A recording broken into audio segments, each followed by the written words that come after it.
take it, yeah. Goes to the left. Budapest, day 1. We're taking a walking tour around the local area.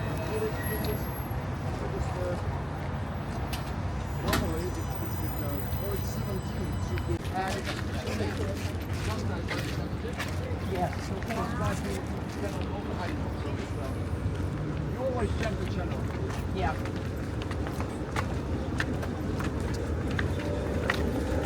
Earpiece can be also broken.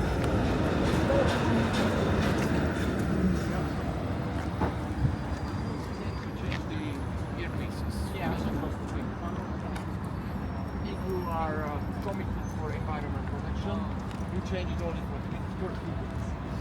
On your left, the Academy of Sciences. That's why it's called A1. Because your name is Magyar. You have nothing to do with the house. It's never been called Hungary area. In your name. Huh. This is just the welcome walk. Yes, scooters that we call rollers or Where, because they are not vehicles. where's that castle? Is it over? Sorry? Is the castle on the other side there? The castle is the whole district on the slope. Oh, the other. Oh, okay. Yeah, the whole fortified city. If Oh. this building was in the middle of nowhere in the country, Yeah. you can call it a palace. Oh. I mean, you can call it a castle. Yeah. In this case, it's a palace. Oh, okay.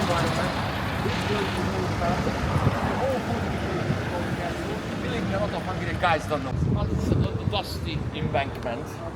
Yeah. So if you are ready to walk like half a mile again this way, Yeah. You'll get to it. too many people there, a bit warm, of course. Yeah.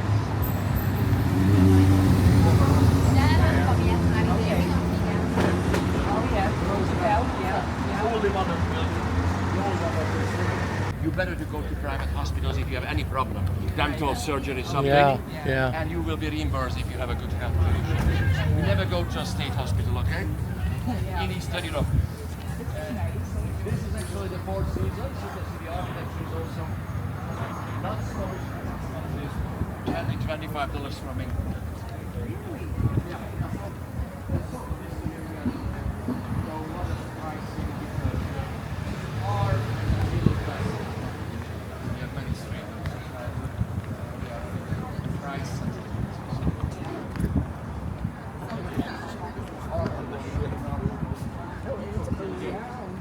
I mentioned a couple of details of the local architecture because you won't see it from the bus.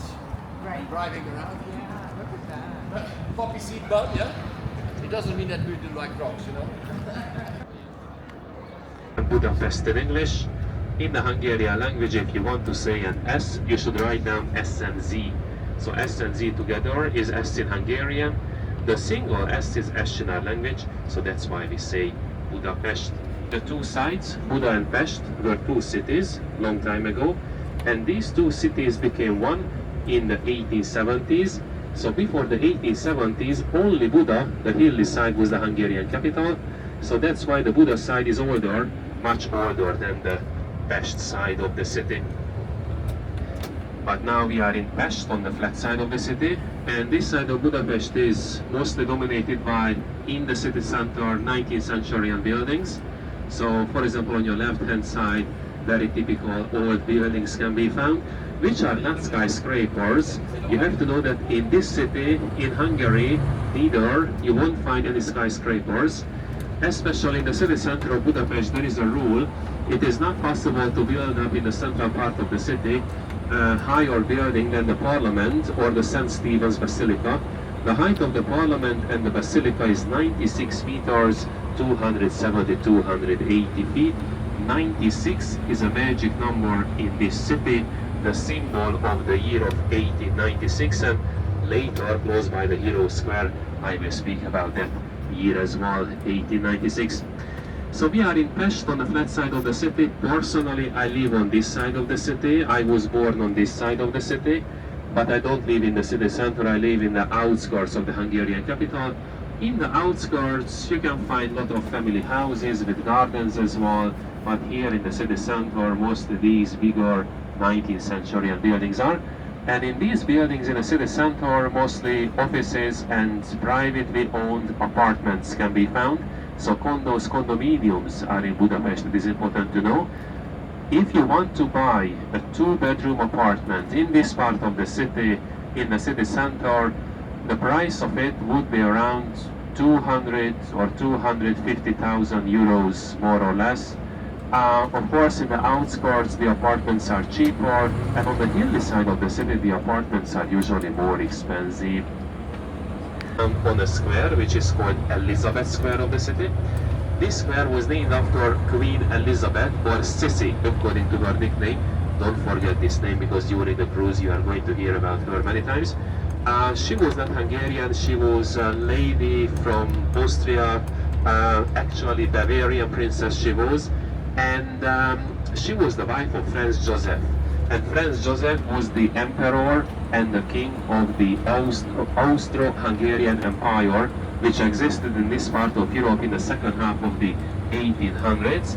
And it was a big empire. Not only Hungarians, not only Austrians were in the empire, but Hungary was the part of it.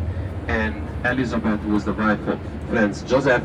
Elizabeth loved Hungary, we loved her. She was a really exceptional queen. We can say symbolically she became the queen of the Hungarians. And a lot of highlights were named after her in Budapest. For example, this square on your right hand side. The present Elizabeth Square is quite famous for parties, which usually take place under the ground, under the surface of the Elizabeth Square.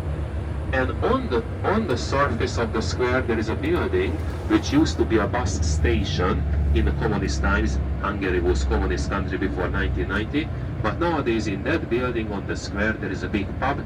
So especially on a Friday or Saturday evening, the big pub of the Elizabeth Square is full of people, we can say it.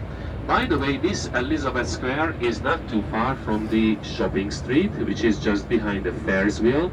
And the beginning of the shopping street is very close to your ship as well. So in the afternoon, if you have free time, I recommend you to go to the shopping street as well to look around a little bit. On your left hand side, you can find that part of the city which is called the Jewish district. Nowadays, not only Jewish people live in that part of the city, but originally mostly Jewish people live there. You have to know that Hungary is a Christian Roman Catholic country, but approximately 100,000 Jewish people live in Hungary nowadays. So this Jewish population is not too small compared to the Jewish population of other European countries. And this Jewish district on your left hand side, during the Second World War, when the Nazis were in Hungary and in Budapest as well, was the ghetto of the city. So the Jewish quarter was surrounded by a fence, guarded by the Nazi soldiers, and Hungarian Jewish people had to go there to the Jewish district from different parts of Hungary, because from there they were transported to the concentration camps, where they were executed. Hundreds of thousands of Hungarian Jewish people passed away in concentration camps during the Second World War, but a lot of Jewish people passed away in Budapest as well during the war. In the Jewish district nowadays, a lot of statues and monuments and symbols can be found which commemorate about the victims of the Second World War, the victims of the Holocaust. And in the Jewish quarter, you can find synagogue buildings as well. You will see very soon the biggest one, which is called the Great Synagogue of Budapest on the left hand side. And this building managed to survive the Second World War, because during the World War II it was like a storage building for the Nazis, so guns and weapons were stored inside the building at that time. This building is famous for a museum. In the museum, the exhibition commemorates about the victims of the Second World War. And on the other hand, the building is very famous for, I would say the building is a Neolog synagogue building. So the Neolog Jewish people always would like to assimilate in the society where they live. The Hungarian society is Roman Catholic. In Roman Catholic churches there are organs. Organ is in the Great Synagogue as well. So with the organ, the Neolog Jewish people wanted to symbolize something from the Hungarian Roman Catholicism. And this part of the city is the Jewish district. So not only synagogues can be found here. This part of Budapest is famous for cafes, restaurants and pubs as well. especially ruined pubs are in this part of the city. So pubs in old 19th century buildings which are not restored, and in a ruined pub everything is very old, tables, chairs, everything. And believe it or not, but in some ruined pubs or bars you can sit on a toilet with your beer next to your table. So it's a unique experience, people like it. Or you can sit in a bathtub as well with your beer. Or for example in a car, in a communist car, for example in a Trabant car. The Trabant car was very popular car in Hungary in the 1970s, 1980s. East German car, two-stroke engine car with 26 horsepower. People loved it in the communism because it was cheaper, it was easy to fix and maintain at home. And the body of the Trabant car was made out of plastic, wood and paper, so the car's body didn't contain any metal. That's why we can say that the Trabant car was like a paper Jaguar. So the Trabant car factory doesn't exist nowadays, but still around 4,000 Trabant cars can be found in Hungary. In the communist times around 1 million Trabant cars were in our country. You can drink mostly wine. Hungary is a wine country, we are very famous for it. Red and white wines we have. Actually 22 wine regions are in Hungary. Hungary is very famous for stronger drinks as well. For example, the Hungarian palinka. Palinka is the Hungarian fire water. It's a strong drink, it's like schnapps. Of the drink is still owned by the family of that man. So it's a family secret how the drink is made. Nobody knows it, only the family members know it. And the unicum is a bitter liquor. It contains herbs, and the taste of it is similar to the Jägermeister, but it is more bitter. Many times people say that it's like a cough medicine, but the unicum, or unicum in English, is very, very useful for the digestion as well. So if you eat something heavy after the meal, you can drink unicum. It will help. Look at the synagogue building on the right hand side behind the trees again. It is fascinating from here as well. And I would like to tell you that in Hungary you can drink beer as well, but beer is much better in Austria, Germany, or in Czech Republic. The Czech beer is fabulous. And if you want to say cheers in Hungarian, you should say egészségedre. That's the cheers in our language. The short version is egi, E-G-I, egi, because you know, if you drink too much, you won't be able to say the long version. So that's why we have the short version as well. And as I have mentioned before, today is Friday. On Friday evenings in Budapest, a lot of people can be found. Big parties take place in the city on Fridays. So don't be surprised if you see a lot of happy people, not only in the evening, in the afternoon as well, close to your ship. So there is a bar close to your ship, by the way, which is quite popular on Friday afternoons as well. So over the age of 65, if you have your ID, passport or driving license with you, you can get on any buses, any trams or any subway lines as well. You don't have to pay anything. But under the age of 65, yes, you can buy pass, you can buy single tickets. The single tickets have to be validated in buses, in trams, in subway stations. And please have a look at on your left hand side, look at the big dome of the St. Stephen's Basilica behind the white building. So that's the Basilica of the city. The building is 19th century actually, named after King Stephen, the first Hungarian king, who established the Christian Hungary exactly in 1000, and thanks to him Hungary became a Roman Catholic Christian country at that time, and Hungary is still a Christian country, by the way. So King Stephen was not only a simple king, he was a Christian leader as well, and that's why he was canonized. So in Hungary, Saint Stephen is equal with King Stephen, but for example in Vienna, Saint Stephen is not the Hungarian king, so that St. Stephen is the international St. Stephen, we can say it. The St. Stephen's Basilica is close to your ship as well, so roughly in 10-15 minutes you can get there from the ship, and If you want, you can go into the building, you can visit a nice lookout terrace of the building, which is around the dome of the building. So it's a wonderful highlight. And in the afternoon, if I were you, I would go there, I would visit the Basilica as well. Look at this nice building on your left hand side, which is the State Opera House on the left side.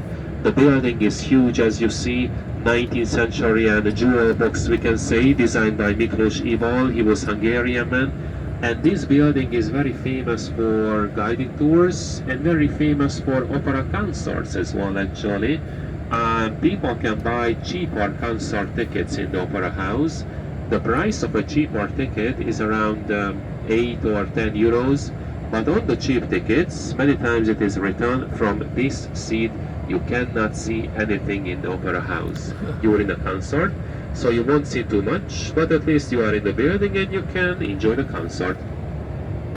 And this opera house is very, very famous.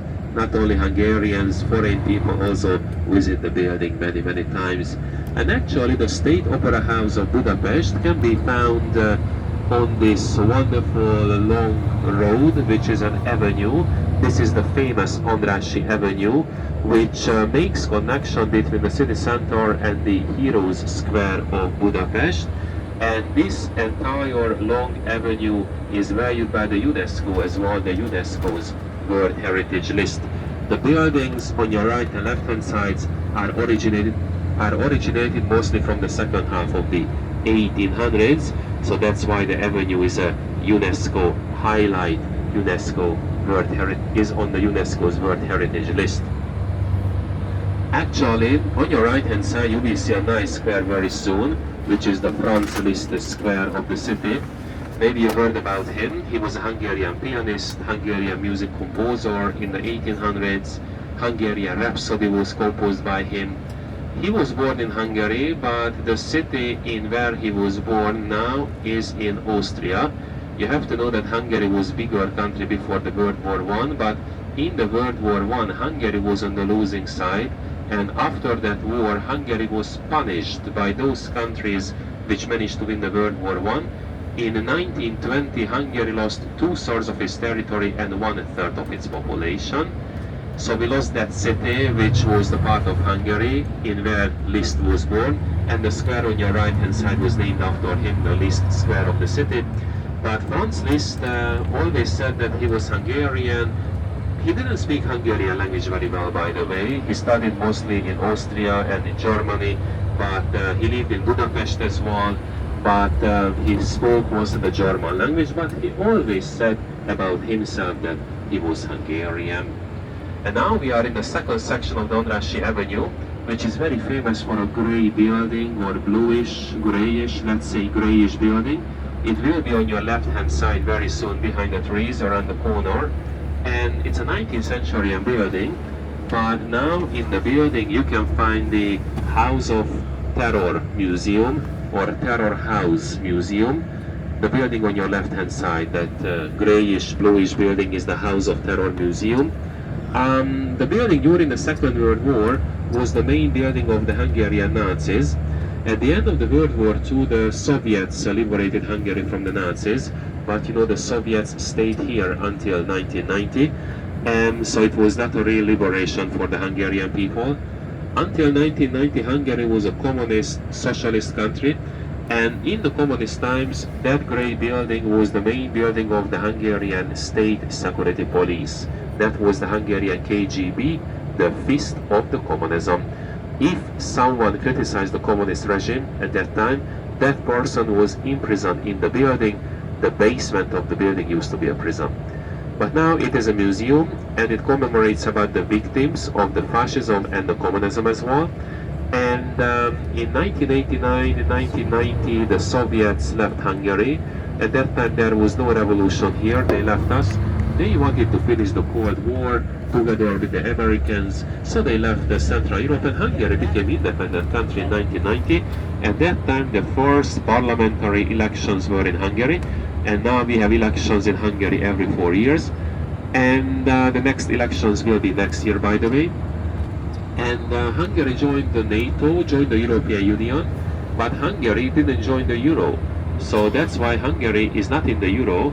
Not all the EU countries are in the euro. So, for example, Sweden or Czech Republic are in the European Union, but they don't use euros as an official money in their country.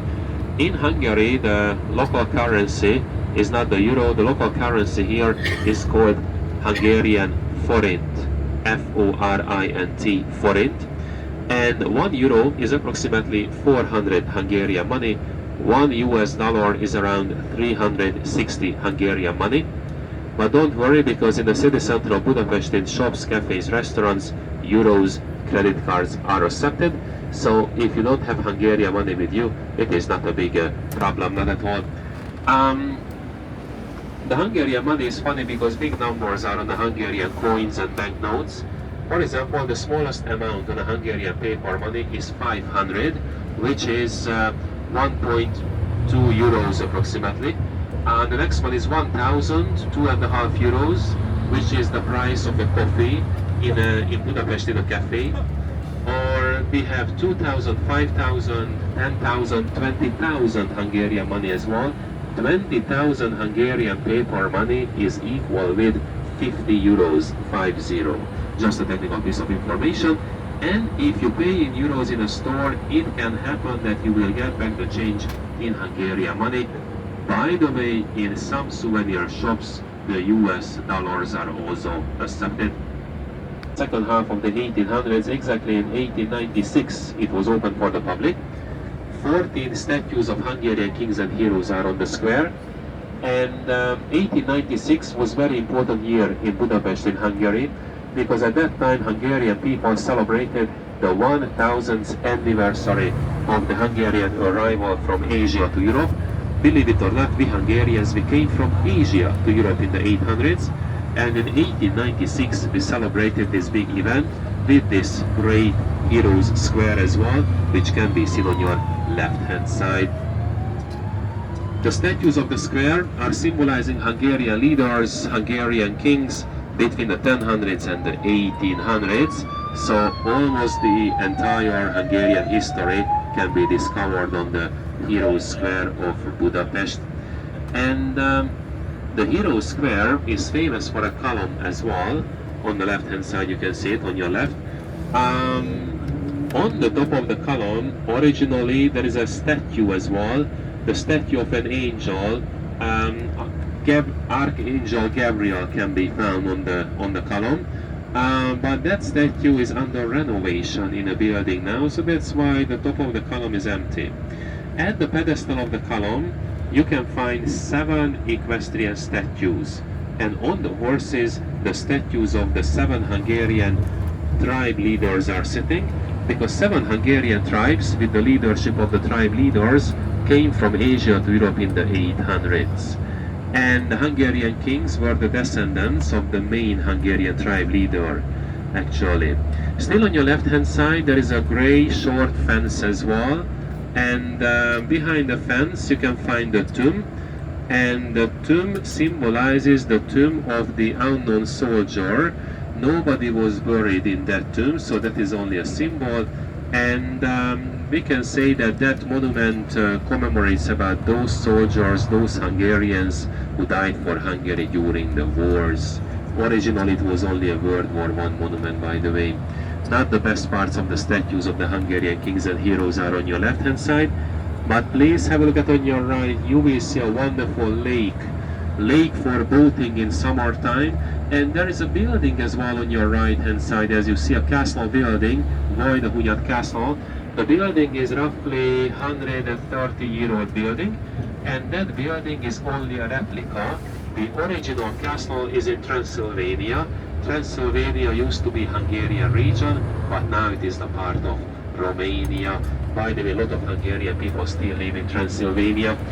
The city park is on your right hand side, which is famous for the zoo, famous for the circus, and famous for the largest thermal baths of Central Europe, the Széchenyi baths. 18 pools belong to that building, indoor and outdoor pools as well. Look at this nice whitish, yellowish museum on your right hand side. This is the Fine Arts Museum.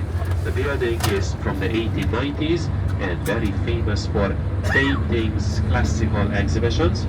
And on your left hand side, you can find another interesting museum building, which is the art gallery. And that building on your left hand side is much more famous for the modern arts and the contemporary exhibitions. And this Hero Square is valued by the UNESCO as well, the UNESCO's World Heritage List. It is important to know. So it's a touristic highlight now, but sometimes military commemorations are on the Hero Square, sometimes sport events as well, sometimes concerts as well.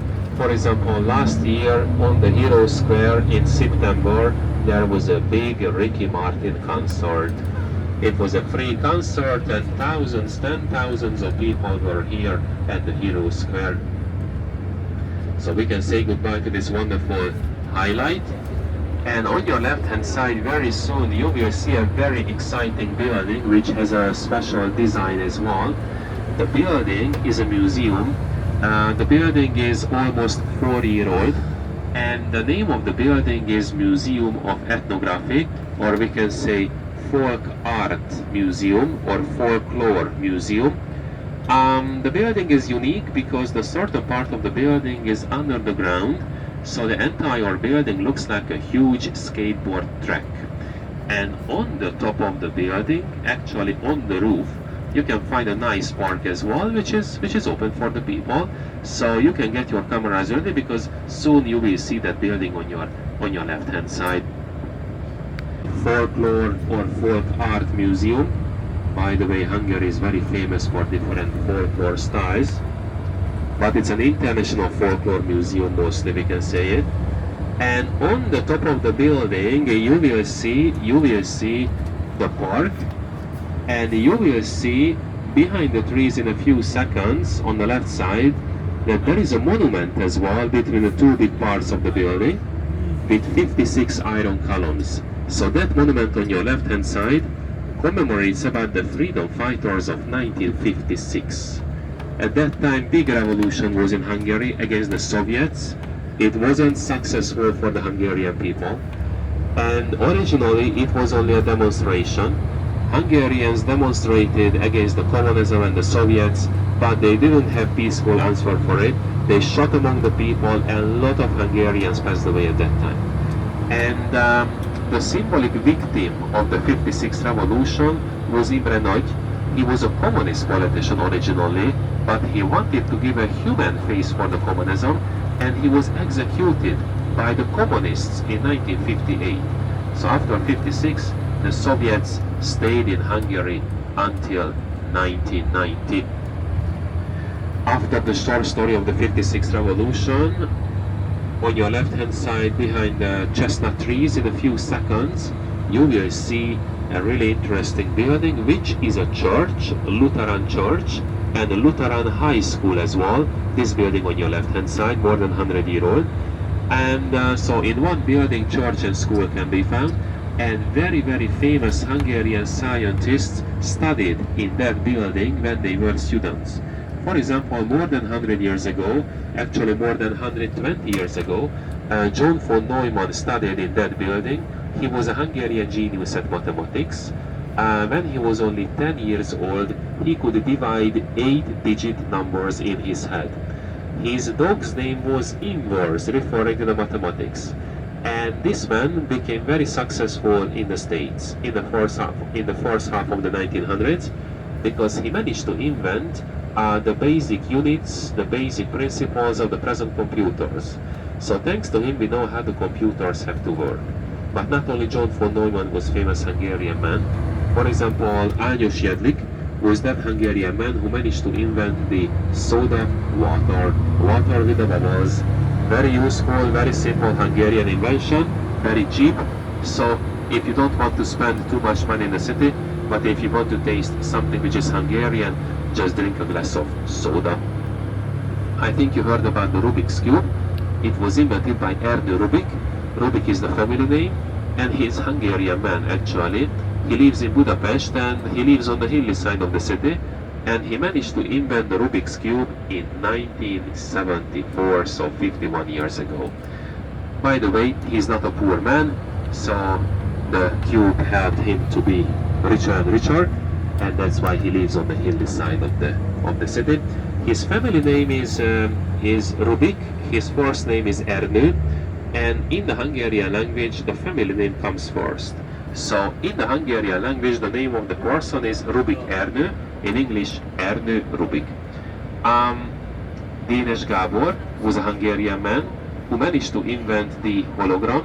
As you know, you can find the hologram on the credit cards on the banknotes as well. Or for example, the ball pen was invented by a Hungarian man, Mr. Biro or Mr. Biro is his name in English, the ballpoint pen, a very useful invention in Hungarian. And at the end of the 1800s, a Hungarian man called Tivadar Puskás managed to invent the telephone switching system, telephone exchange. It was very useful invention because long time ago when people wanted to call someone, they had to call a call center, and the center switched the person or connected the person with the help of the switching system switchboard who he or she wanted to call. And when this switching system was tested by the Hungarian inventor, the first expression that he said into the phone was a Hungarian question. In Hungarian, the question was hallod. In English, it means, can you hear me now? And hallod is almost hello, because hallod is H-A-L-L-O-D. So without D at the end, you can get the hello that you say usually when you pick up the phone. Yes, people say that hello is originated from the Hungarian hallod question. Can you hear me now? In the 24th century, a younger Hungarian man, Áron Losonczy, managed to invent the lightrakon. Lightrakon is light transmitting concrete, so the sunlight or any kind of light can easily pass through the concrete. It's a very interesting and very frequently used invention, especially in the modern architecture, in modern buildings. And one more thing, vitamin C is a Hungarian discovery. Thanks to Albert Szent-Györgyi, he managed to discover it with the help of the yellow pepper, and this man was Hungarian. So all in all, we can say that the Hungarian people managed to give really useful inventions for the world, or discoveries. But after the famous Hungarians, as you see, now we are in a one-way street. A lot of one-way streets are in the city. This one-way street is a little bit exceptional because it's a wider one-way street. Most one-way streets are quite narrow in our city. And as you see on your right and left hand sides, close by the sidewalks, there are parking cars. Yes, in Budapest the drivers usually park on the streets, on the roads, close by the sidewalks. Not too many underground parkings are in the city. And the parking is not free on working days. On the weekends it is free, and it is not easy to find a parking place for your car, especially in the morning on a working day. Personally, I prefer the public transportation, so I use the public transportation when I come into the city center, when I leave the city center, but a lot of people use cars, as you see. And the cars in Budapest are mostly European cars, for example French, Italian, Spanish cars or German cars, but some, Asian cars are also popular here, the Japanese or the Korean cars, but in the communist times, mostly cars from communist countries were in Hungary. For example, the Soviet Lada car was very popular here. Lada survived everything, by the way. Or the Czechoslovak Skoda car was also popular here. The Skoda brand still exists, but now it is owned by the German Volkswagen Group. And the Romanian Dacia car was popular here, which was the communist copy of the French Renault. The Dacia brand now is owned by the Renault, by the way. And or for example, the East German Trabant car was also very popular here, the paper Jaguar.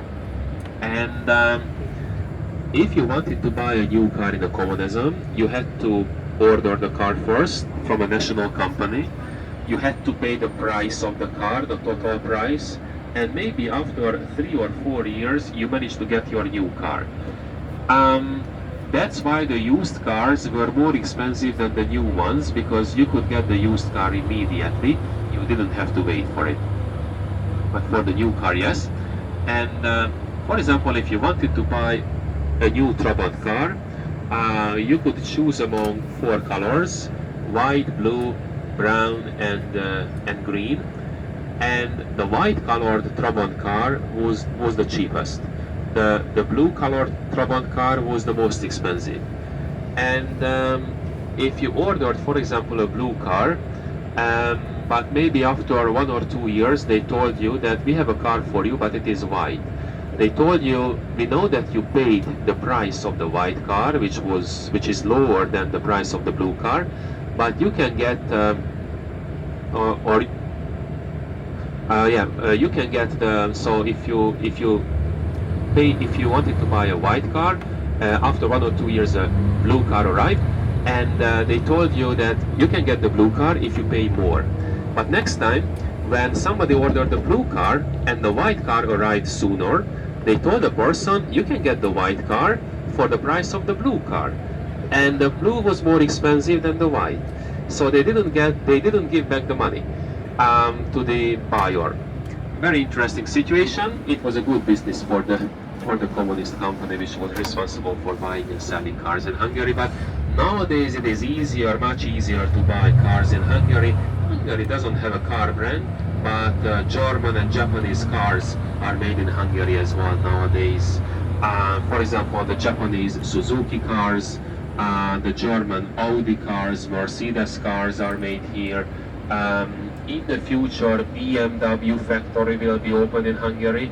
By the way, in Budapest, always be careful with the BMW drivers, because they don't really stop, they don't really use the brakes. And not all of them, just some of them are too excited sometimes. Or in the future, this year actually, in the second half of this year, the Chinese BYD company will open its first European factory in Hungary. The BYD cars are electric cars.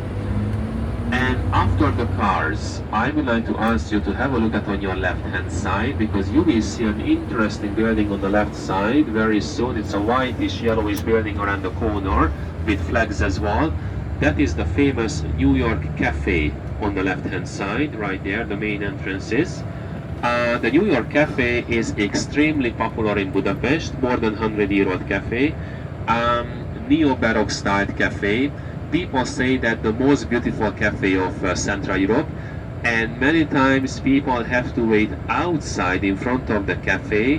Sometimes 80 or 100 people are waiting outside to get into the cafe because they are waiting for the empty tables, the free tables. So don't be surprised if you see at least 100 people at the cafe in the afternoon if you come back here later. So the New York Cafe is on your left hand side. By the way, the certain part of the building is a hotel as well, the New York Palace Hotel. And this cafe is further from your ship, so if you want to go into the cafe, you should take a taxi from the ship. But a lot of nice cafes can be found close to your ship as well. For example, the Gerbo Cafe at the beginning of the shopping street. That cafe was opened in the second half of the 1800s. Or for example, in the Castle District, you can find a very, very old cafe, the oldest one in Budapest, Ruszwurm Cafe. It was opened in 1827, and during the walking tour in the Castle District, I will show you that cafe. So if you want, you can visit that cafe in your free time during the city tour on the hilly side. It used to be a very elegant department store, but now it's a 5-star hotel. And the building is decorated by real porcelain as well, so porcelain figures can be found on the front side of the building. On your right hand side, you will see the shopping street of the city, the Váci Street. On your left hand side as well, behind the trees.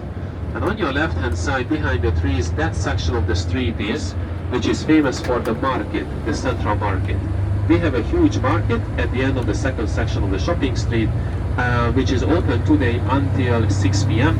It's an indoor market, it's a market hall, souvenir market and food market as well. So this is the Elizabeth Bridge. On your right hand side, the chain bridge can be found with your ship as well. The Royal Palace is also on your right hand side, on the top of the hill, the building with the green dome. And on your left hand side, the Liberty Bridge can be found, originated from the 1890s. And there is a big statue on your left hand side on the top of the hill, the Hungarian statue of Liberty, the statue of a lady, which symbolizes Hungarians who died for Hungary during the wars. But originally it symbolized the Soviets who died for Hungary in the World War II. After the communism, the Hungarian people changed the meaning of the Statue of Liberty. And now we are in Buda, and as we are turning right, on your left hand side there is a waterfall, and on the top of it there is a green statue as well. As you see, the statue of a bishop with a cross in his right hand. And that bishop is Bishop Gellért. Bishop Gellért was Italian, and he was in Hungary in the 1000s to convert the pagan Hungarians into Christianity. But Bishop Gellért became the first victim of the Hungarian Christianity. He was captured by the pagans. He was put into a barrel. The barrel was full of nails, and he was rolled down from that hill which is behind us. So he died on the hill, and because of his tragedy, they call that hill Gellért Hill, G-E-L-L-E-R-T, Gellért. So this is the Buda side, and this side of the city is famous for the Castle Hill as well. You will see it on your left hand side very soon. On the top of the Castle Hill you can find, for example, the Matthias Church and the Royal Palace. But originally there was a big castle on the hill, but that building suffered big damage in the Middle Ages that the Turks were in Hungary in the 15 and 1600s. Look at this nice 19th century building on your left hand side. This building is called Bazaar. The building was famous for a painting school, famous for gallery, museum, exhibitions as well at that time. But in the Second World War, this building suffered big damage. It was not restored in the communist times. In the communism, the old buildings were not really restored very well. So this highlight was restored only in the 21st century, and 11 years ago it was opened for the public again. And nowadays in the building you can find a bar, you can find exhibitions as well, and business conference halls also can be found in the building.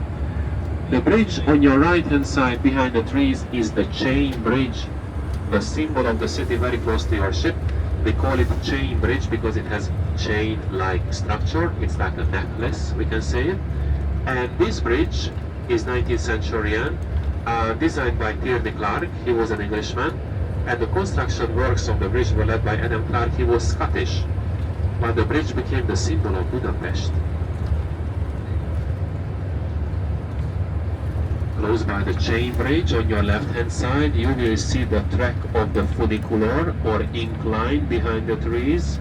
You can see it on the left side as you see.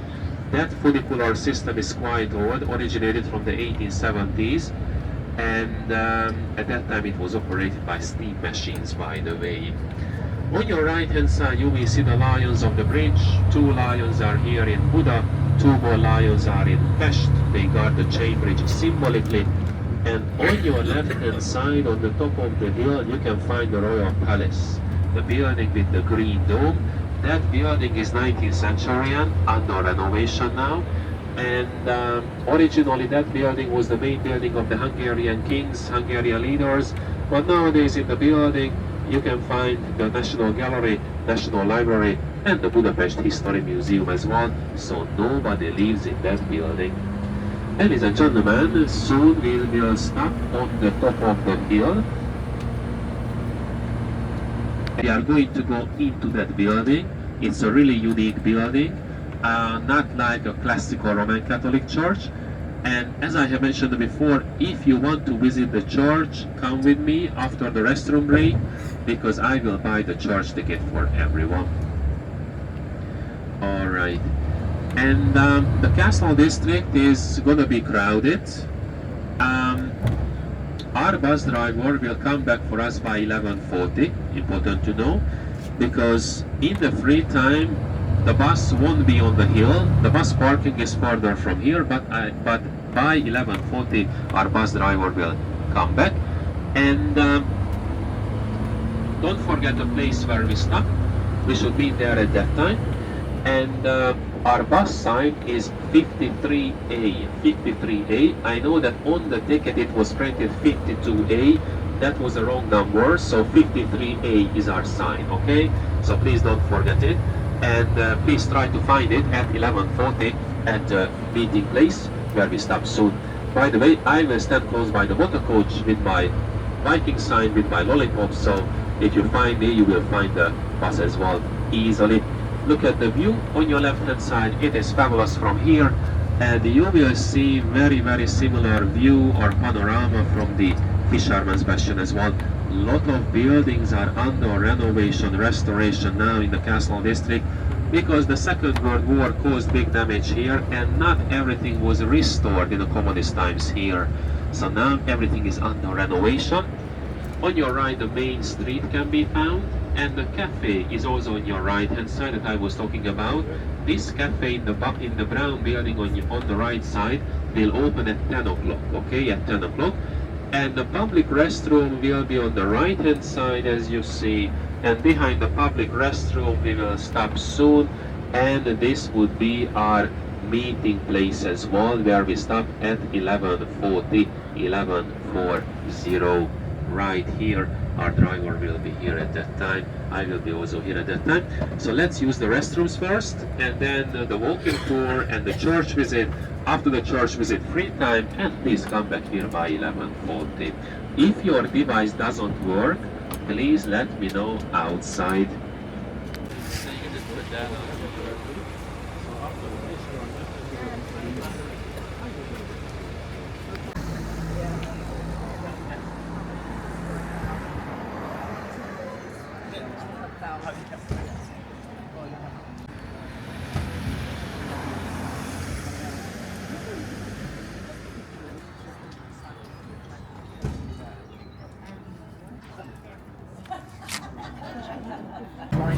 Budapest inner city. Oh, I thought you had that time. Yeah.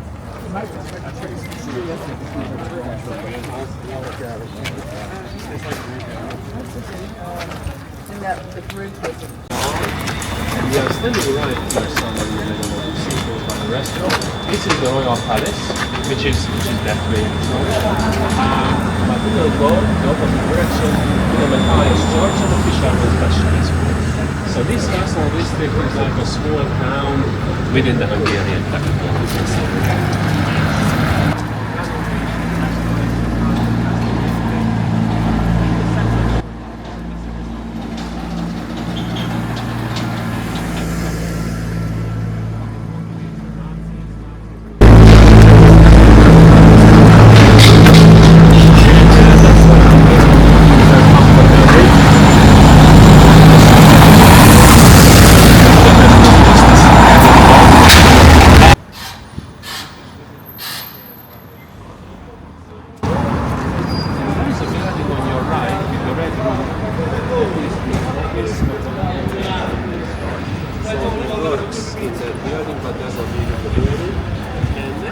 Office, there is a white building. You won't see it from here, it is behind that one. There is a white building which is the president's office, which is guarded. Every hour you can see the change of the guards at the president's office building, for example at 11 o'clock. President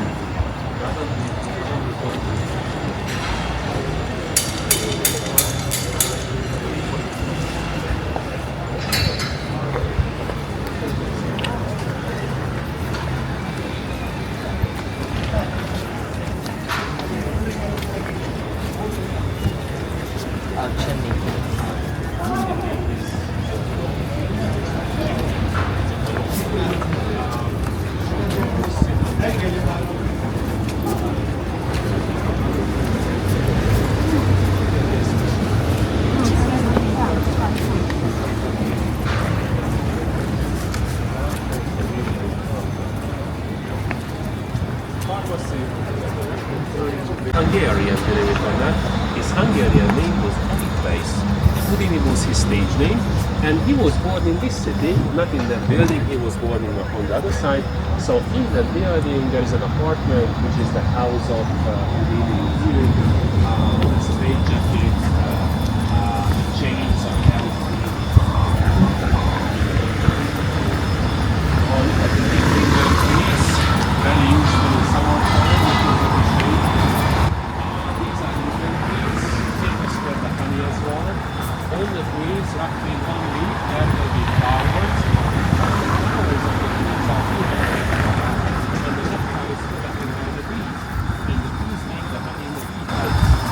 the linden honey is very healthy, very useful, strong honey, good for tour guides as well as travelers.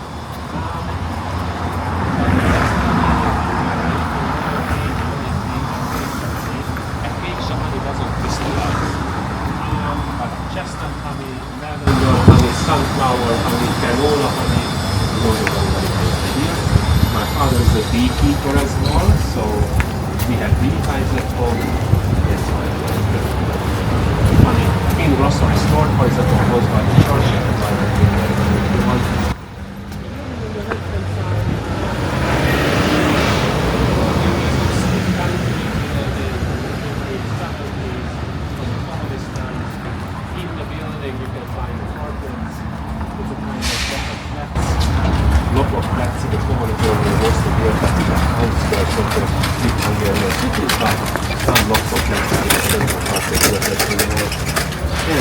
Highlights can be found inside this hill, because in the hill you can find a long tunnel system, which is from the Middle Ages.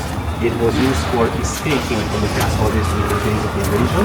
Now it is open for visitors. We call it labyrinth actually. And there's a Buda inside the building called the hospital, a secret military hospital to the 1950s. It's another highlight inside for the tourists.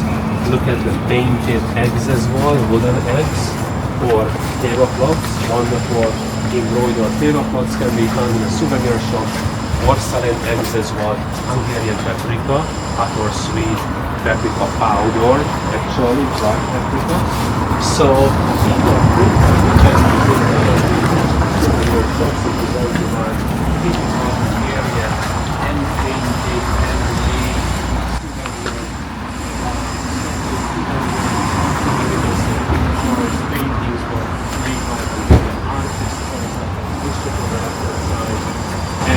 ceramic and porcelain masterpieces also can be found in the shop.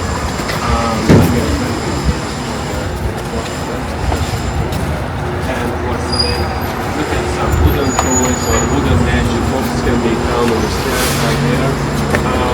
Magic boxes that we see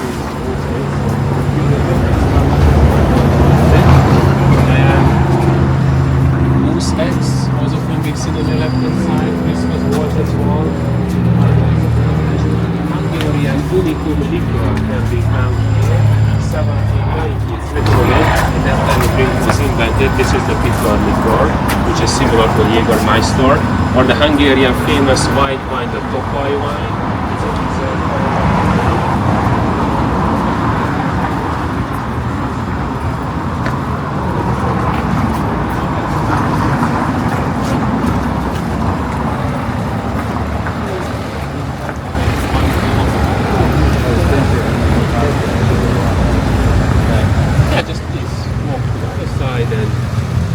Shade will be very useful, I think.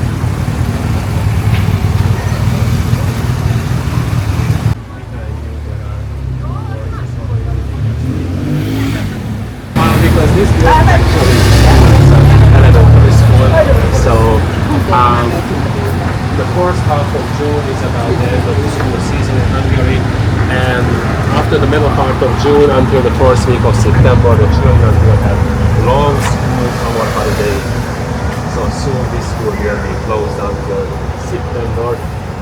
Looks like the restaurants on your left hand side, the white restaurants and the shadows building as well.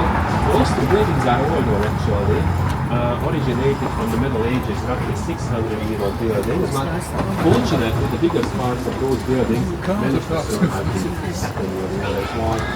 There is a museum on your left hand side in the orange or brownish colored building. Pharmacy museum is in the building.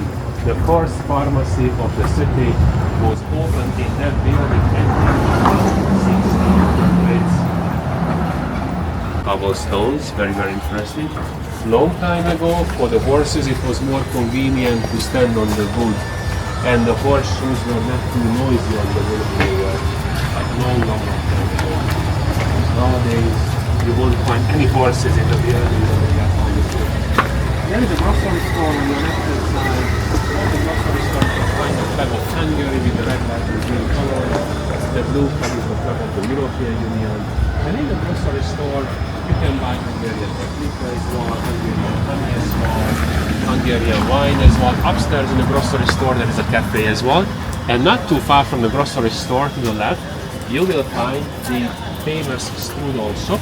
So if you go that way, you will see there behind the trees some benches, and in front of the benches, the entrance of the strudel shop is very good strudels. They have apple strudel, cherry strudel, poppy seed, cottage cheese, and cabbage. They usually have cabbage strudel as well, which is not my favorite. Yeah. Chimney cake shop is on your right hand side actually.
The tile is very much like Art Nouveau. You can see that in Spain, Barcelona.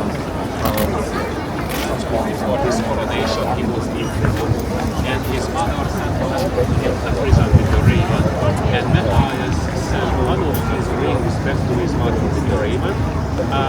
In that case, his mother would have gone alive. So that's why the ring is in the beaver. Closer to the towers.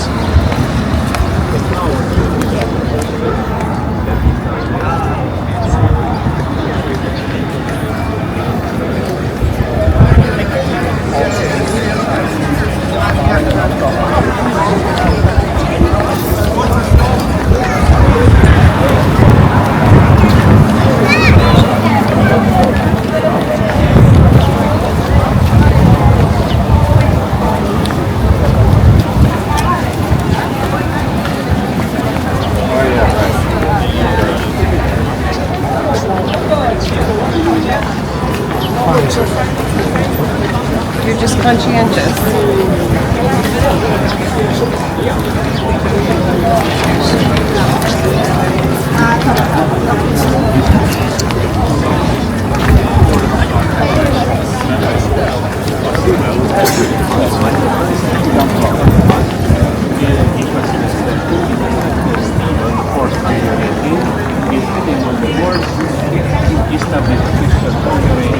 Exactly 1,000.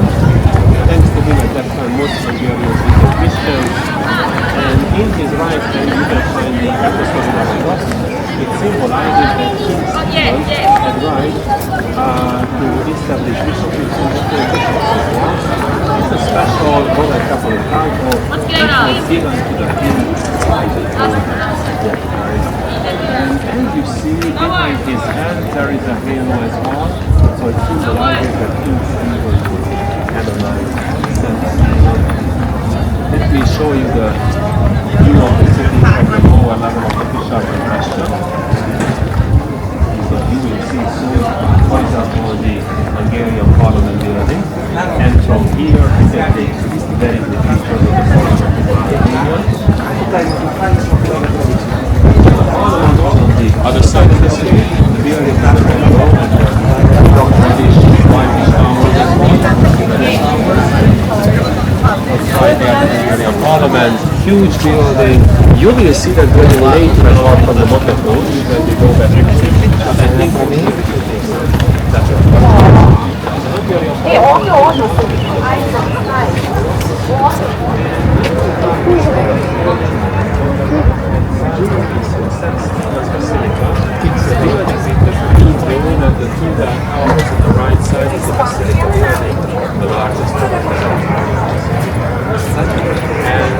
On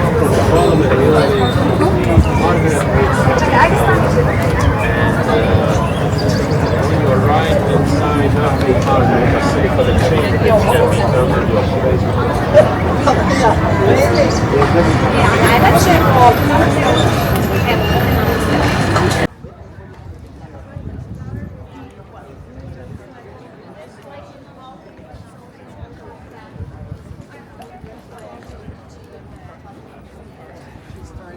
Slide her way in there.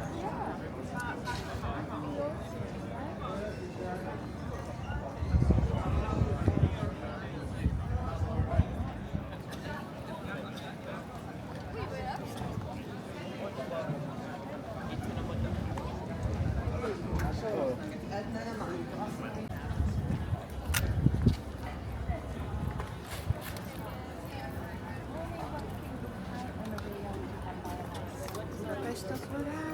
Big deal. Good morning.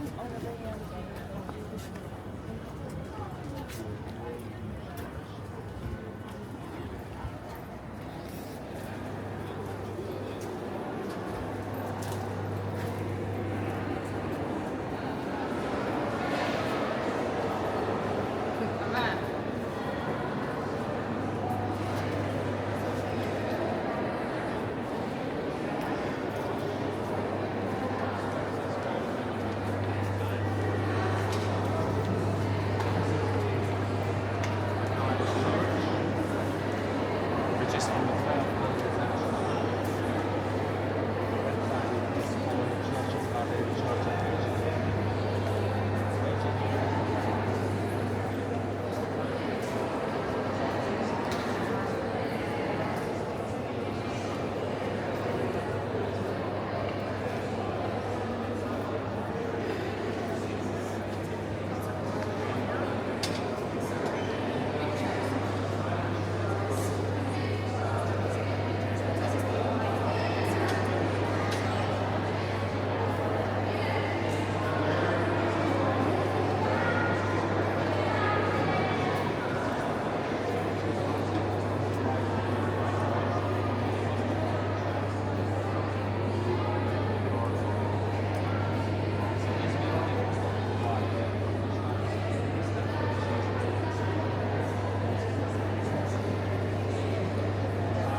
Looks great. I'm a little colorblind.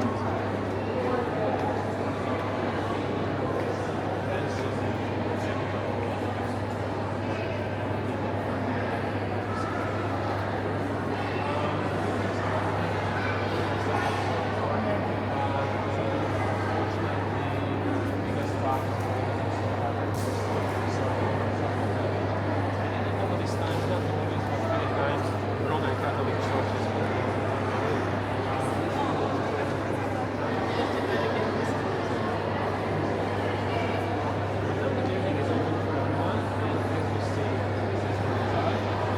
Many times consorts are in the building and weddings as well. We can go this way, I see.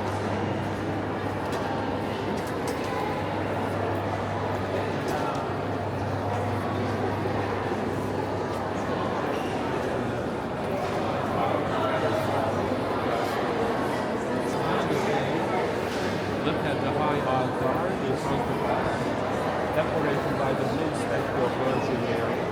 Right there. It's a good statue as you see.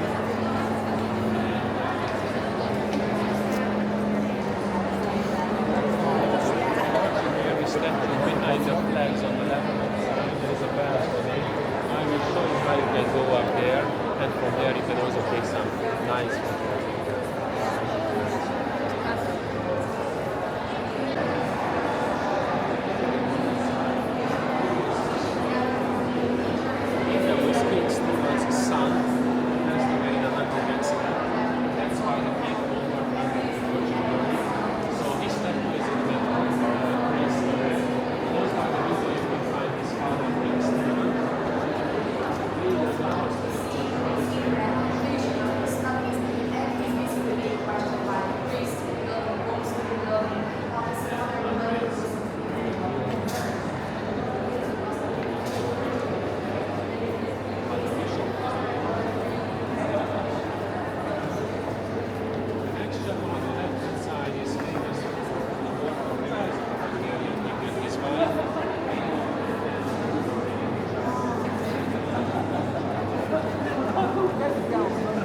was a Hungarian king before the 1500s.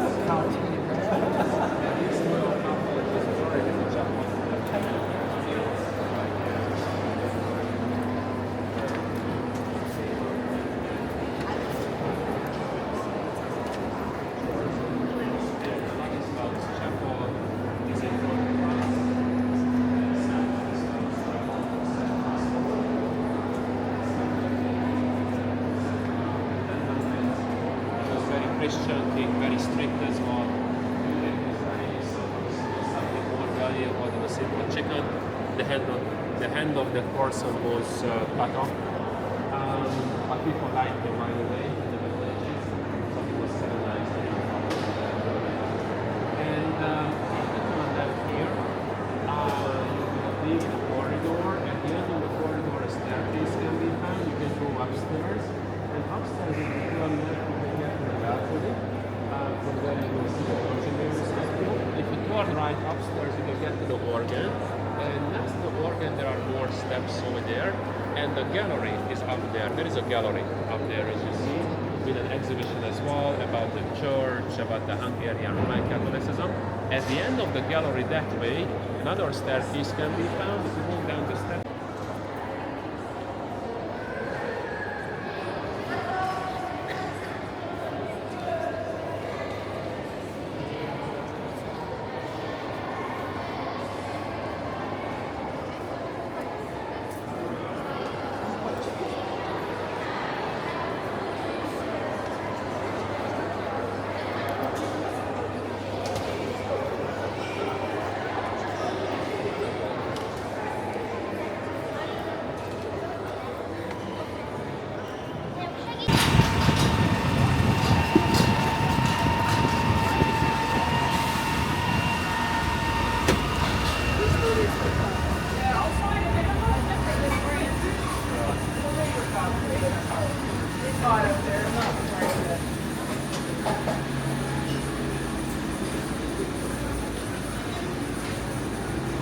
So you will see that part of the castle hill, which is closer to the Buda hills. The Buda hills are on your left hand side. And this part of the hill where we are right now was a famous vineyard. So really interesting and huge vineyard was here in the Middle Ages with wonderful grapevines. And this vineyard on the hill was destroyed by an epidemic which ate the roots of the grapevines in the 1800s. So that's why nowadays only trees and parks can be found on this side of the castle hill. But you know, Hungary is very famous for wine, red and white wine as well. The famous Hungarian white wine is the Tokaj wine. That's the king of the wines and wine of the kings. The Tokaj wine is originated from the Tokaj wine region. By the way, 22 wine regions are in Hungary. So the Tokaj wine is a UNESCO wine, I would say. The wine region is valued by the UNESCO's World Heritage List. The other famous Hungarian wine in Hungary is called Bull's Blood, Blood of the Bull, which is a strong red dry wine. And we call it Bull's Blood because a long time ago we had fights against the Turks.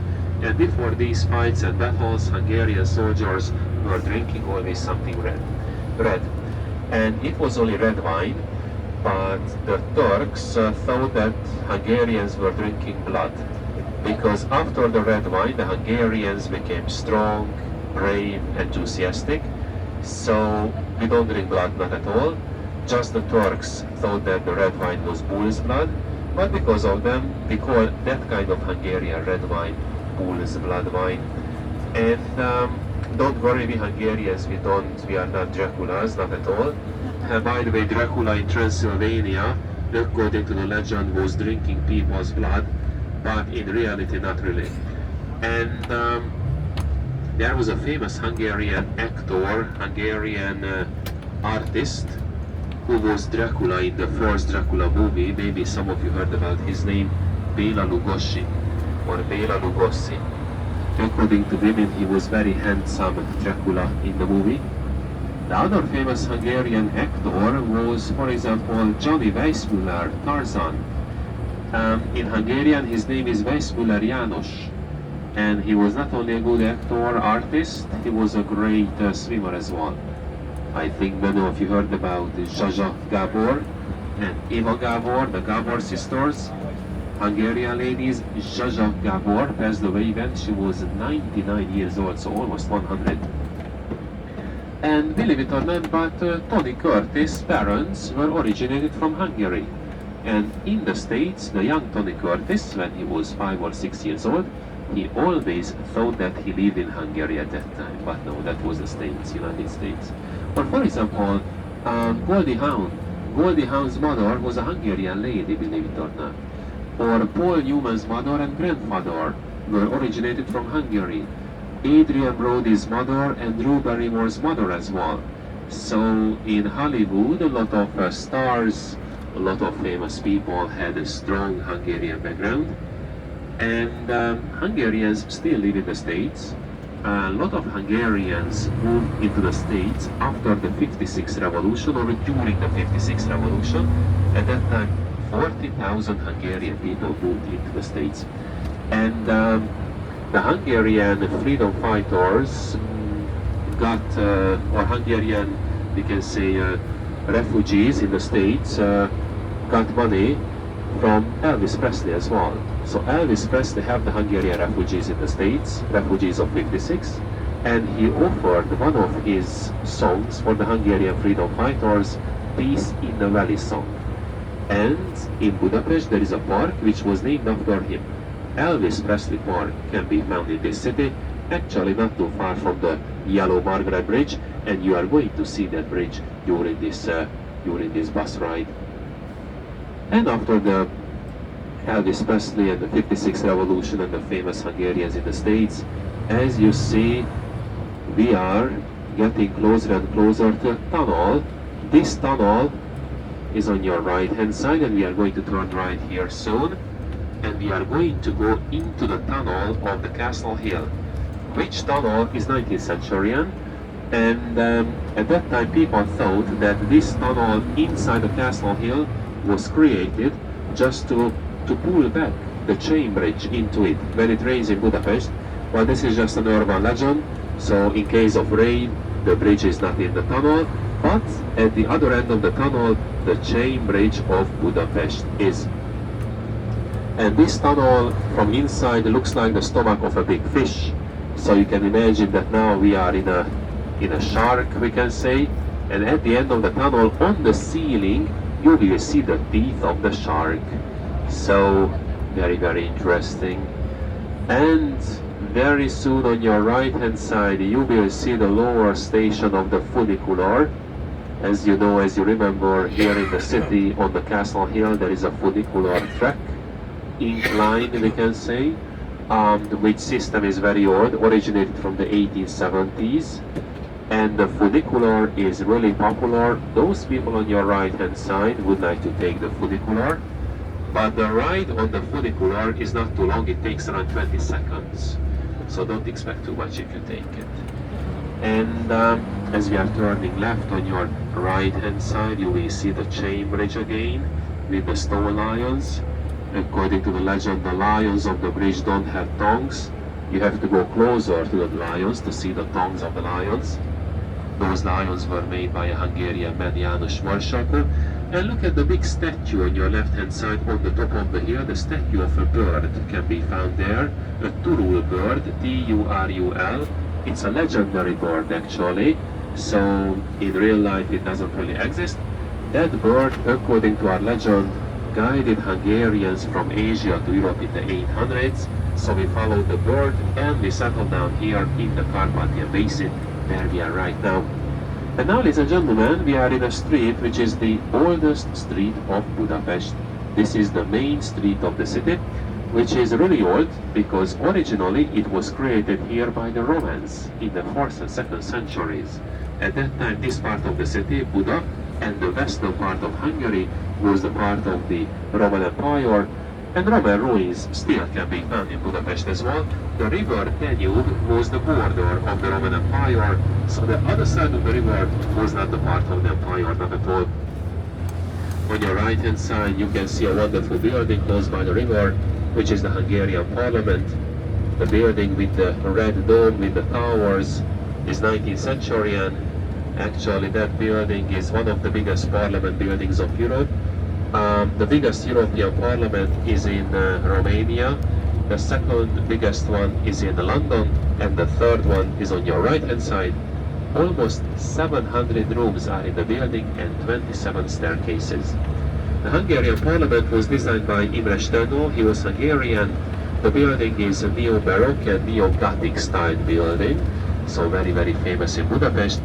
And it is still a real parliament, by the way, so the Hungarian politicians work in the building, but certain part of the building is open for visitors as well.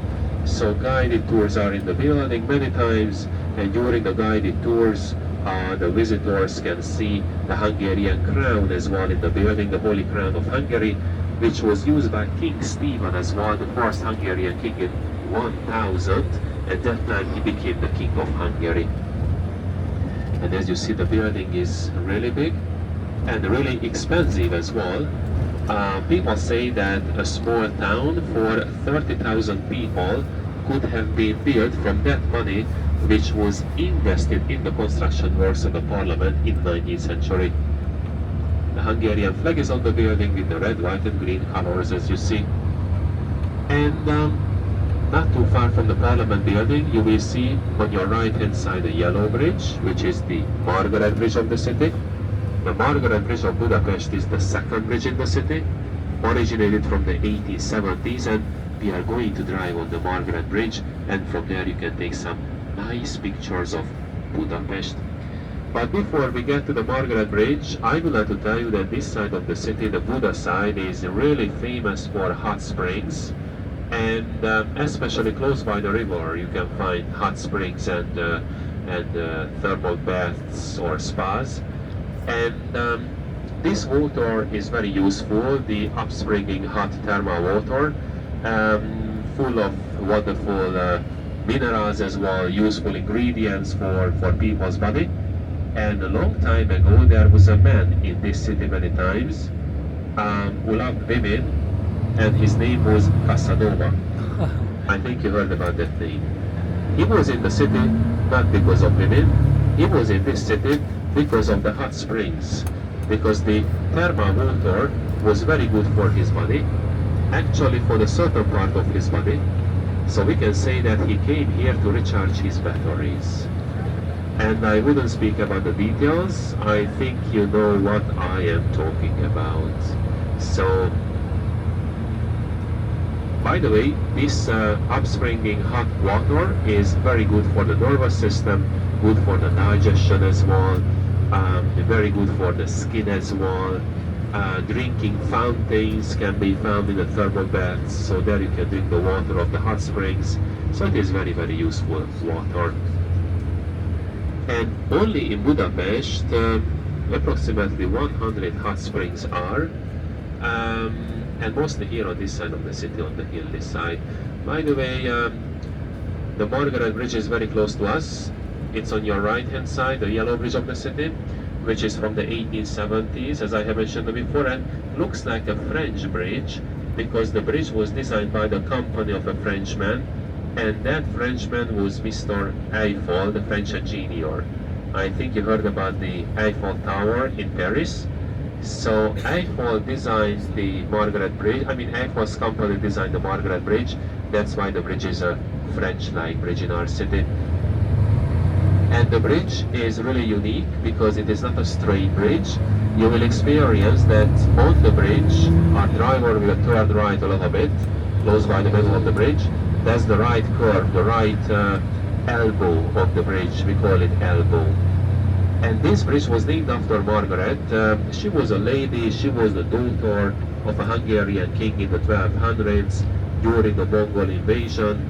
At that time the king of Hungary said, if Hungary survived the Mongol invasion, he would offer his daughter Margaret to the service of God. Hungary survived the Mongol invasion, and Margaret became a nun. And she lived as a nun until the end of her life on the island, which is close by the Margaret Bridge. So that's why the island is the Margaret Island and the bridge is the Margaret Bridge. you can get your cameras ready because soon you can take wonderful pictures of the city from the Margaret Bridge. By the way, Budapest is the only capital in the world which is valued by the UNESCO because of the view in the city center close by the river Danube. So the view, the panorama in the city center is a UNESCO highlight close by the Danube. And in Budapest, in the city center, 7 bridges can be found. We have bridges, of course, in the outskirts as well, but in the city center, 7 bridges, and the chain bridge, which is close to your ship, is the oldest bridge of Budapest. And during the Second World War, all the bridges of the city were blown up by the Nazis. Nazis were on this side of the city at the end of the war. The Soviets were on the flat side. And the Nazis wanted to stop the Soviets. That's why they blew up all the bridges of Budapest. And the Soviets later liberated Budapest as well from the Nazis. So after the Second World War, for a short period, there was no bridge between Buda and Pest. And on your right hand side you will see the nice parliament building soon. Hungarian parliament. You will see on your right hand side the chain bridge as well with your ship. And behind the chain bridge on your right hand side you can see the white Elizabeth Bridge. The Statue of Liberty is on the top of the hill. And still on your right you can see the Royal Palace, the building with the green dome. So this is that view which is a UNESCO highlight in our city. And on your left hand side there is an island, the Margaret Island can be seen on your left hand side. You know, it looks like a big eye, that's why we call it Island. I'm just joking, of course. So the Margaret Island is very popular, and now we will turn right a little bit. This is the elbow of the bridge. On the Margaret Island you can find the music fountain, you can find the zoo as well, rose garden, Japanese garden. So the Margaret Island is very, very famous in Budapest, especially on weekends. And the National Hungarian Swimming Pool also can be found on the Margaret Island.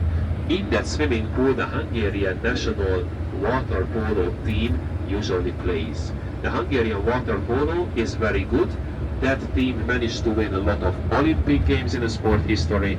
In 1956 as well, when revolution was here against the Soviets, but the Hungarian team during the Olympic Games defeated the Soviets in the pool because the semi-final match was played between the Hungarian and the Soviet teams. So it was a bloody match between the two teams, and there is a Hungarian movie about the match. The title of the movie is Children of Glory. So now we are in Pest now, on the flat side of the city. And besides the water polo, nowadays in Hungary, you know, the soccer, the European football is also very popular. Or for example, the basketball, handball as well, fencing and swimming. And believe it or not, but last year in Paris, the Hungarian national team managed to win 19 medals during the Olympic Games. And the Hungarian national team, Olympic team, was quite successful last year. By the way, in case of Summer Olympics, we can say that the Hungarians are quite successful in certain sports. Soon we will turn left, and then on your right hand side you will see the Margaret Bridge again, and you will see the elbow of the bridge, and you will see the hilly side as well. The Buda hills are on your right hand side, the side where mostly the richer Hungarian people live.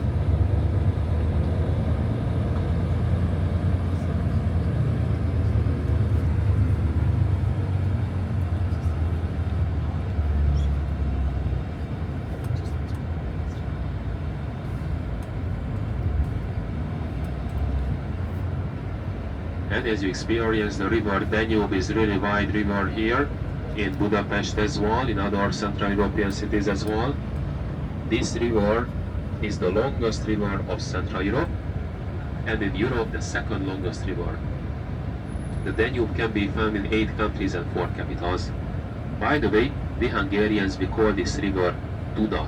So D-U-N-A, Duda, Danube in English. And on your left hand side, there is an office building. House of the Hungarian representatives can be seen on your left hand side. So offices of political parties can be found in that building. Those parties are in the building, which parties are in the Hungarian parliament as well. But we can say people who work for those parties, those people work in this office building on the left hand side. And next to this office building, again on your left, soon you will see a park, which is the Olympic Park of Budapest. The Olympic Park is famous for the symbol of the Olympic Games, the 5 rings. And in the park, you can find a wall as well, and on the wall, the names of the famous Hungarian Olympic champions are written down. We Hungarians, we are very, very proud of the Olympic champions. And Hungary is a small country, but as I have mentioned before, last year the Hungarian Olympic team managed to win 19 medals in Paris, and 6 medals are gold actually. So in winter sports, Hungarians are not very successful because Hungary is mostly a flat country. So we are surrounded by mountains, we can say, and roughly 60% of the Hungarian territory is totally flat. And that's why we don't have big mountains. We have some smaller hills, but huge mountains, not really. So, but some winter sports are popular here as well. For example, the ice hockey, skiing as well, but Hungarians are not very good at it, not at all, or not yet. And closer to the parliament, the traffic is usually heavier. So that's why I think now you will have time to take some nice photos of this part of the city, because our speed is not too high, not at all. So the Olympic Park is on the left hand side, and you will see the Olympic symbol soon with the colors of the Hungarian flag, red, white and green colors. We managed to get a special permission from the International Olympic Federation to decorate the Olympic symbol with the colors of the Hungarian flag, so it can be seen on your left hand side. And the parliament building is very close to us. You will see that the building is huge. You will see that the building is wonderfully decorated. Really unique details are on the building. It's a neo-Baroque and neo-Gothic style building, so all in all we can say eclectic style. Neo-Baroque inside, neo-Gothic from outside. And approximately 12 years ago, the parliament building was wonderfully renovated and cleaned as well, and the result is fascinating. And the parliament square is also fascinating. On the parliament square, a lot of statues can be found. Some statues are replicas because certain parliament square statues suffered damage in the Second World War and in the communism. But now the square of the Hungarian parliament is very similar to that square, which was at the building before the Second World War. This parliament is really popular. Guided tours are in the building every day. And if you want to buy a ticket for a tour, it is better to buy the ticket online at least 1 week before the tour. Because if you want to buy a ticket on the spot, many times they don't have tickets for the next tours, not at all. Look at the statues of the parliament on the left hand side, close by the columns under the windows. You can find statues of Hungarian kings and heroes. And now people can go close to the parliament, but in the communist times it was not really possible to go too close to this building, not at all. The communists were afraid of demonstrations many times. And from here people can take nice photos of the Buda side, and as I see there are 2 gentlemen on the Danube with jet skis. From here you can easily see the Fisherman's Bastion and the Matthias Church on the hilly side of the city. And next to the church on the hilly side there is a building with the red roof on the top of the hill. That is the Hotel Hilton. So that building is from the 1970s, and inside the Hilton there are ruins as well from the Middle Ages, ruins of a monastery. So that's why in the 1970s the Hilton company managed to get the permission to build up that hotel building next to the old church, because the building of the hotel protects, we can say, the ruins of the monastery. you will see very soon the shoe monument, which is not far from here. The shoes of the Danube, bronze shoes, will be on the embankment on your right hand side, close by the river. And during the Second World War, a lot of people passed away in this part of the city, mostly Jewish people. They were shot into the Danube by the Nazis, and they left their shoes behind them on the embankment. And the shoes of the dead people were used by others as well in the Second World War. So symbolically, the shoes of the dead people are still on the embankment, but those shoes are bronze shoes. So it's a monument now. It's a monument from the 24th century, and the shoes will be on your right in a few seconds. In some shoes there are flowers, candles as well. Right here, as you see, a lot of people are at the shoes and they are taking photos. Actually, this shoe monument is not far from the ship, so if you want, in 5 minutes you can get here from the ship, or 4 minutes.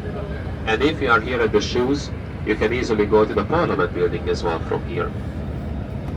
So I just want to tell you that your ship location is really good, in the heart of the city at the foot of the chain bridge. From there you can easily come back here, you can easily go to the Basilica, or you can easily go to the shopping street as well, or to the hilly side as well actually.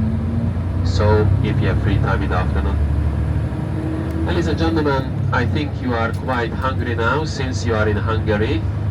It's a terrible joke, I know. Our bus driver, as you remember, is Ferenc. Thanks to him we could see the main highlights of our city. And thank you very much for your attention. In Hungarian I would say köszönöm or köszi. Köszi means thanks. So köszönöm for your attention. Have a nice afternoon, enjoy the cruise, enjoy Budapest, and of course in the future please come back to our city, because 1 or 2 or 3 days are not enough here. I live in Budapest, I was born here, and this city always surprises me, believe me. So please come back to Budapest, come back to Hungary in the future if it is possible.